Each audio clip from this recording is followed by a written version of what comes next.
Ποια επαρχία συγκεντρώνει το μεγαλύτερο επενδυτικό ενδιαφέρον όσον αφορά τα ακίνητα? Η Λεμεσός είναι πέραν του 45%. Πόλη η οποία για μένα είναι πρωταθλητής τα τελευταία 2 χρόνια είναι η Λευκοσία. Η πολωνική αγορά άρχισε να δείχνει κάποια σημάδια ενδιαφέροντος, αν θέλετε. Δυστυχώς τα πράγματα δεν είναι τόσο εύκολα, αλλά όπως έχω αναφέρει προηγουμένως, ο Κύπρος το έχει στο αίμα του, το έχουμε στο πετσί μας που λέμε, ούτως ώστε να μπορέσουν και τα νεαρά ζευγάρια να αποκτήσουν τη δική τους κατοικία. Γενικότερα, από την εμπειρία σας τόσα αυτά τα χρόνια στον τομέα των ακινήτων, θεωρείτε ότι είναι μια καλή ευκαιρία για να αγοράσω έναν ακίνητο? Κάποιος που θέλει να επενδύσει πρέπει να παίρνει την απόφαση, να ψάχνει για καλές ευκαιρίες, εάν μπορεί να το κάνει αυτό, και να προχωρεί στη συγκεκριμένη αγορά.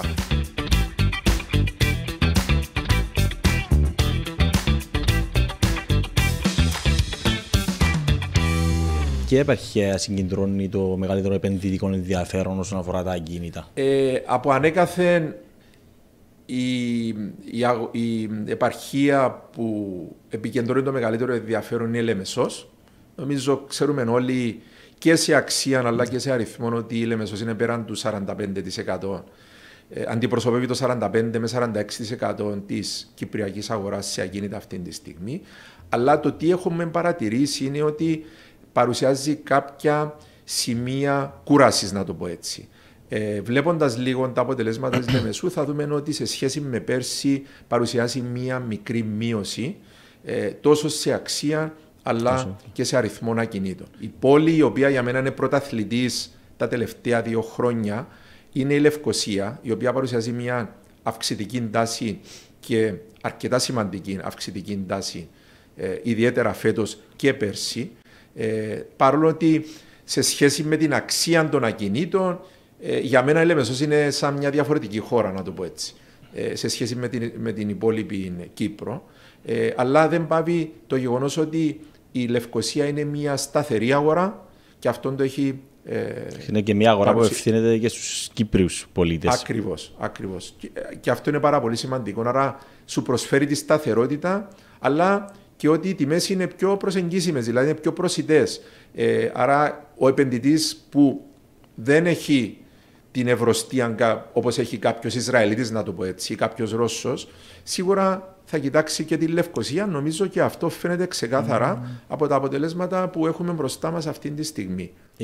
Εξαιρετικό ενδιαφέρον και τεράστια προοπτική φαίνεται να υπάρχει και στη Λάρνακα. Οπωσδήποτε. Η Λάρνακα, αν κοιτάξουμε λίγο τα αποτελέσματα της σε σχέση με το 22 versus το 23, θα δούμε ότι εκεί υπήρχε μια αύξηση πέραν του 22%. Και ήταν ακριβώς το τι συνέβηκε με ένα μεγάλο αριθμό Ισραηλίτικων εταιριών, οι οποίες αποφασίσαν να δραστηριοποιηθούν. Πάντα μιλώ στο κομμάτι του real estate, που αποφασίσαν να δραστηριοποιηθούν στην Κύπρο και έχουν επιλέξει τη Λάρνακα πρωτίστως. Γι' αυτό και είχαμε αυτήν τη σημαντική, αν θέλετε, αύξηση, ξαφνική αύξηση στη Λάρνακα σε σύγκριση με τα τελευταία χρόνια. Διότι δυστυχώς η Λάρνακα όλα αυτά τα χρόνια θα το θεωρούσα σαν τον φτωχό συντηγενή του real estate, σε σχέση με τη Λεμεσόν, όπως έχουμε πει, την Πάφων και την Λευκοσία. Ενώ η Λάρνακα αυτή τη στιγμή δείχνει ότι είναι πολύ ψηλά στις προτιμήσεις, ιδιαίτερα των ξένων επενδυτών, γιατί δεν πρέπει να μην ξεχνούμε ότι έχει ελκύσει τους περισσότερους Ισραηλίτες, αν θέλετε, αλλά και Λιβανέζους ως προορισμό. Υπάρχει κάποια άλλη χώρα η οποία ενδιαφέρεται για την Κύπρο, όσον αφορά τα ακίνητα, πέραν από το Ισραήλ, το Λίβανο? Σε πιο μικρούς αριθμούς, αλλά είναι κάτι που πρέπει να λάβουμε υπόψη. Έχουμε δει ότι η πολωνική αγορά άρχισε να δείχνει κάποια σημάδια ενδιαφέροντος, αν θέλετε, διότι αυτό που πρέπει να αναφέρουμε επίσης είναι ότι η Κύπρος τα τελευταία χρόνια έχει αυξήσει σε μεγάλο ρυθμό τους προορισμούς που μπορούμε να ταξιδέψουμε, και ένα από αυτούς είναι η Πολωνία. Και εγκόρτιαν για πρώτη φορά φέτος έχουμε προχωρήσει σε κάποιες πωλήσεις σε Πολωνούς πελάτες. Άρα φαίνεται ότι παρότι μπορεί να μην είναι ανύπαρκτη αν τη συγκρίνουμε με το Ισραήλ ή με τη Ρωσία αυτή τη στιγμή, αλλά φαίνεται ότι η πολωνική αγορά είναι μια αγορά που μπορεί σιγά σιγά στο εγγύς μέλλον να αυξηθεί. Το ενδιαφέρον είναι σε επαγγελματικά υποστατικά? Όχι, είναι καθαρά σε οικιστικά και ιδιαίτερα αυτά που λέμε holiday homes. Δηλαδή, όπως είναι παραδείγματος χάρη στον Πρωταρά ή στην Αγία Νάπα που έχουμε δει το ενδιαφέρον. Παραθαλάσσια υποστατικά. Ναι, ακριβώς. Το ενδιαφέρον δεν είναι για επαγγελματική στέγη, αλλά είναι καθαρά για σπίτι το οποίο θα το χρησιμοποιήσω για διακοπές, αν θέλεις. Το ενδιαφέρον των ξένων είναι εδώ και θα συνεχίσει, όπως μας είπατε. Τώρα, όσον αφορά τους Κύπρους και ειδικότερα τα νεαρά άτομα που θέλουν να χτίσουν από την αρχή της ζωής τους με κάποιον δικό τους διαμέρισμα, είτε μια κατοικία, είναι θετικά τα νέα? Μπορούν να το κάνουν ή αντιμετωπίζουν κάποιες δυσκολίες που είναι ανυπέρβλητες? Νομίζω, ναι, να πούμε κάποια πράγματα εδώ. Η απάντηση μου είναι ότι τα πράγματα είναι ακόμα αρκετά δύσκολα, ιδιαίτερα για τα νεαρά ζευγάρια και κάποιον που θέλει να αποκτήσει κατοικία στην Κύπρο, λόγω της μεγάλης αύξησης των τιμών που έχουμε παρατηρήσει τα τελευταία, θέλετε, 3 με 4 χρόνια και ιδιαίτερα μετά από τον κορονοϊό. Όπως γνωρίζουμε όλοι, οι τιμές των υλικών αυξηθήκαν πέραν του 30% και κατ' επέκταση αυτή η αύξηση πέρασε στις τιμές των ακινήτων από τους developers κτλ. Αλλά πέραν και από αυτόν το σημείο, όπως γνωρίζετε, το headquartering που έχω αναφερθεί προηγουμένως, αλλά και το τι έγινε με την εισβολή της Ρωσίας στην Ουκρανία, όπως επίσης και με την αύξηση του ενδιαφέροντος από το Ισραήλ, όθησε τις τιμές των ακινήτων σε πολύ ψηλά επίπεδα που δυστυχώς έχουν δημιουργήσει μια δύσκολη κατάσταση, θα έλεγα, στην αγορά αυτή τη στιγμή για Κύπριους αγοραστές. Άρα, αν πιάσουμε παραδείγματος χάρη ένα νεαρό ζευγάρι στην Κύπρο αυτή τη στιγμή, το οποίο το εισόδημα του μπορεί να κυμαίνεται μεταξύ των 3.500 με 4.000 ευρώ, 3.500 με 3.800, καθαρά μιλούμε για 3.200, 3.150. Τώρα, από αυτά τα χρήματα, πέστε μου εσείς πόσα μπορείτε να βάλετε στην πάντα και πόσα πρέπει να ξοδέψω για να ζήσω με τα δεδομένα που γνωρίζουμε, που έχουν δημιουργηθεί και επίσης αυτή τη στιγμή με την αύξηση του πληθωρισμού, των επιτοκίων κτλ. Διότι βλέποντας λίγο και τα στατιστικά, ο μέσος όρος κόστους ζωής στην Κύπρο ανά άτομο είναι πέραν των 850 ευρώ. Άρα, εάν μιλούμε ότι ένα ζευγάρι να θέλει περίπου το μήνα για να ζει υπό κανονικές συνθήκες, λίγο άνετα, περίπου στα 1.700 ευρώ, τότε πόσο εύκολο είναι να βάλεις στην πάντα κάποια χρήματα για να μπορέσεις να τα χρησιμοποιήσεις τουλάχιστον για τη δόση που θα πρέπει να πληρώσεις και ας πούμε για ένα διαμέρισμα των 2 υπνοδωματίων που σήμερα θα στοιχίζει γύρω στις 240-250 χιλιάδες συμπεριλαμβανομένου του ΦΠΑ με το 5%. Άρα με 240-250 χιλιάδες αξία και με περίπου το 70% αν μπορείς να το πάρεις σε δάνειο, σημαίνει για μια δόση της τάξης των 1.100 με 1.200 ευρώ. Άρα και εκτός τούτο, πόσα χρόνια θα χρειαστεί ένα ζευγάρι χωρίς τη βοήθεια των γονιών να μαζέψει για να μπορέσει να πληρώσει το down payment που λέμε.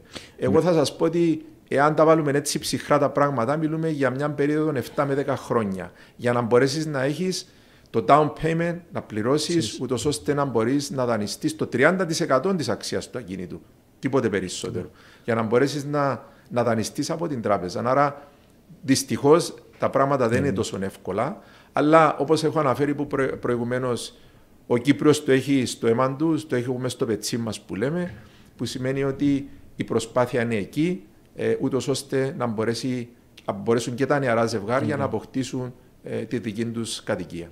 Μέσα από την Κόρτια μπορεί κάποιο νεαρό ζευγάρι να βρει κάποια ευκαιρία, κάτι που να πει ότι αξίζει να επενδύσω πάνω σε αυτό. Φυσικά και τα ακίνητα που υπάρχουν στην Κόρτια για οικιστικούς σκοπούς θα δείτε και εσύ Χρυσόστομη αν θέλεις να το ψάξεις ή οποιοδήποτε άλλος ότι οι τιμές είναι πάρα πολύ προσιτές, διότι μιλούμε για ακίνητα τα οποία ήδη έχουν χρησιμοποιηθεί, διότι δεν πουλούμε καινούργια ακίνητα.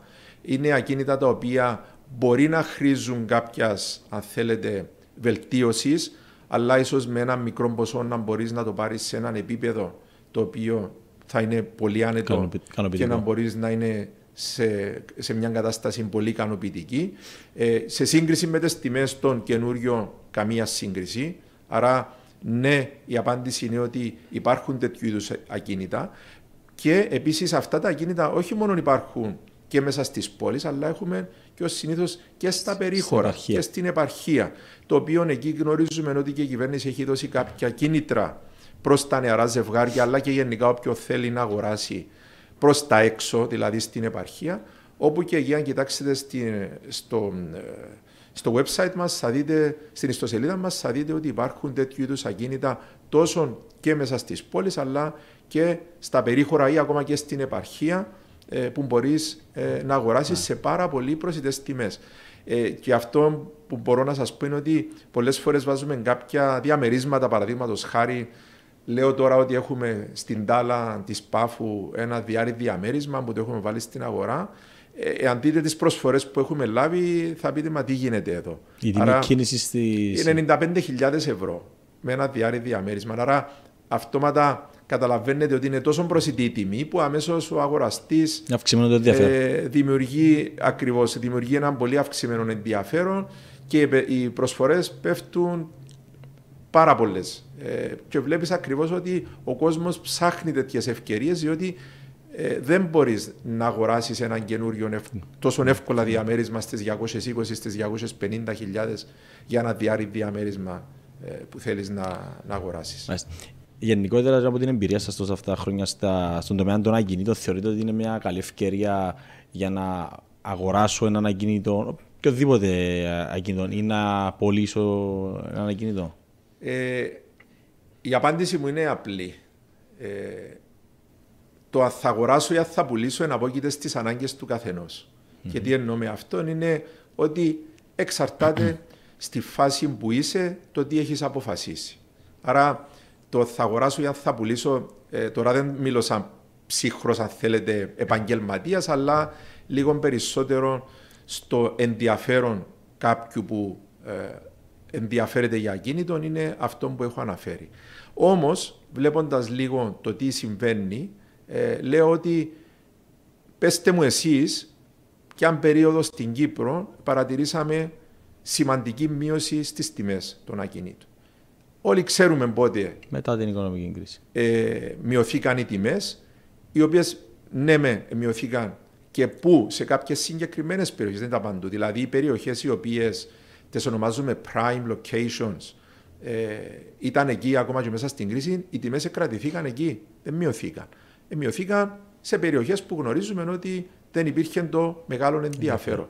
Άρα μετά από την κρίση του 2013, πέστε μου εσείς πότε σταματήσαν να αυξάνονται οι τιμές στα ακίνητα. Άρα αυτό που προσπαθώ να πω είναι ότι ναι, αυτή τη στιγμή θεωρώ ότι είναι μια καλή φάση για κάποιον να θέλει να επενδύσει σε ακίνητα, ούτως ώστε να μπορεί να εκμεταλλευτεί ίσως και τις μειώσεις που προβλέπονται ότι θα υπάρξουν στα επιτόκια, τα οποία ήδη έχουν ξεκινήσει να μειώνονται τους τελευταίους 6 μήνες, ξεκινώντας από την Ευρωπαϊκή Ένωση που τα μείωσε γύρω στο 0,5%. Αν δεν κάνω λάθος, ήταν δύο απανωτές μειώσεις του 0,25% και 0,25%. Άρα θεωρώ ότι ναι, αυτή τη στιγμή ίσως να δημιουργούνται ίσως καλύτερες προϋποθέσεις στο να αγοράσει κάποιος έναν ακίνητο. Δυστυχώς η βάση δεν θα μειωθεί πολύ. Δηλαδή, όπως είπαμε, τώρα έναν ακίνητο θα πρέπει να πληρώσω 240-250.000 ευρώ για να το αγοράσω. Δεν μπορώ να αναμένω ότι εάν περιμένω τα επόμενα 5 χρόνια η τιμή του θα πάει στις 180 ή στις 190. Αυτό το πράγμα θεωρώ ότι δεν θα γίνει και δεν θα γίνει ποτέ. Μπορεί μέσα σε αυτό το διάστημα να προσπαθείς να εκμεταλλευτείς κάποιες ευκαιρίες παρά να περιμένεις ότι η αγορά θα μειωθεί ξαφνικά κατά 10 ή 15 ή 20% όπως είχαμε δει να γίνεται μετά την κρίση του 2013.